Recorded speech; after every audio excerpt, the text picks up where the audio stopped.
அந்த ஆடை மேய்ப்பன் பார்த்த உடனேயும், இப்ப நானா இருந்து என்ன பண்ணிருப்பேன், காதை பிடிச்சி என்ன பண்ணிருப்பேன், அந்த ஆட்டு காதை பிடிச்சி நல்லா திருப்பி பண்ணுங்க. ஏதாவது அறிவு இருக்குதா? 99 ஒழுங்கா போற மாதிரி போய் தொலைணும் அப்படித்தானே கேட்டிருப்போம். நான் அப்படி கேட்டிருப்பேன், நீங்க எப்படியோ எனக்கு தெரியல. ஆனா நம்ம அந்த மேய்ப்பன் எப்படிப்பட்ட மேய்ப்பன், 5வது வசனத்தை பச்சு பாருங்களேன்.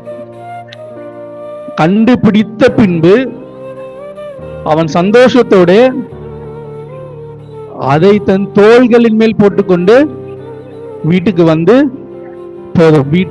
இப்ப பாருங்களேன், இந்த மேய்ப்பன் எவ்வளவு அன்புள்ளவர் பாத்தீங்களா, இந்த தயவு பாத்தீங்களா.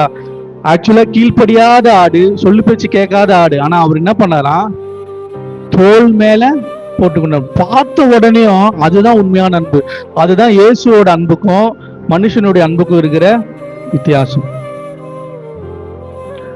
பார்த்த உடனே அது என்ன பண்றாரு, தோல் மேல போட்டு. பைபிள் சொல்லுது வீட்டுக்கு வந்தான். அவன் எங்கேயுமே இறக்கியே உள்ள. அவன் எந்த அளவுக்கு மண்ணுல கல்லுல எங்கெங்கெல்லாம் தேடி திரிஞ்சு கஷ்டப்பட்டு போனானோ அதே கஷ்டத்தோட தான் திரும்பி வீட்டுக்கு ரிட்டர்ன் ஆகணும். ஆனா ரிட்டர்ன் வரும்போது பைபிள் சொல்லுது அந்த ஆடுக்கு அந்த பிரச்சனையே இல்லை. ஏன்னா அந்த ஆடு எங்க இருக்கு, தோல் மேல இருக்கு. இன்னைக்கு இதுதான் கிறிஸ்துவின் அன்பு, இதுதான் கிறிஸ்துவின் தயை. இன்னைக்கு ஒருவேளை நீங்க அந்த காணாமல் போன ஆடை போல இருக்கிற ஒரு ஆளான்னு உங்களுக்கு தான் தெரியும்.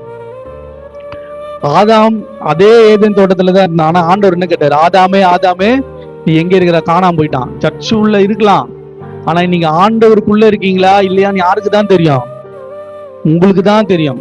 யாருக்கு தான் தெரியும், உங்களுக்கு தான் தெரியும். நீங்க இப்போ மந்தையில இருக்கிற ஆடா காணாம போயிருக்கிற ஆடான்னு யாருக்கு தான் தெரியும், உங்களுக்கு தான் தெரியும். நீங்க காணாம போய் எங்கேயோ சிக்கி இருக்கலாம், அந்த ஆடு எங்கேயோ போய் சிக்கி தவிச்சிருக்கலாம், வழியை மறந்து இருக்கலாம். ஐயோ நான் தெரியாம இந்த பாதையில வந்துட்டேனே, இப்ப நான் எந்த பக்கம் போனோன்னு கூட எனக்கு தெரியலேன்னு சொல்லி தவிக்கிற ஒரு ஆடா இருந்திருக்கலாம்.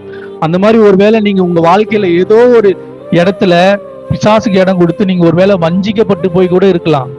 ஆனா உங்களை மறுபடியும் அந்த மேய்ப்பன் தேடி கண்டுபிடிச்சு நின்னார்னா உங்களை அடிக்கிறவராய் அல்ல, உங்களை அணைக்கிறவராய் இருப்பார்.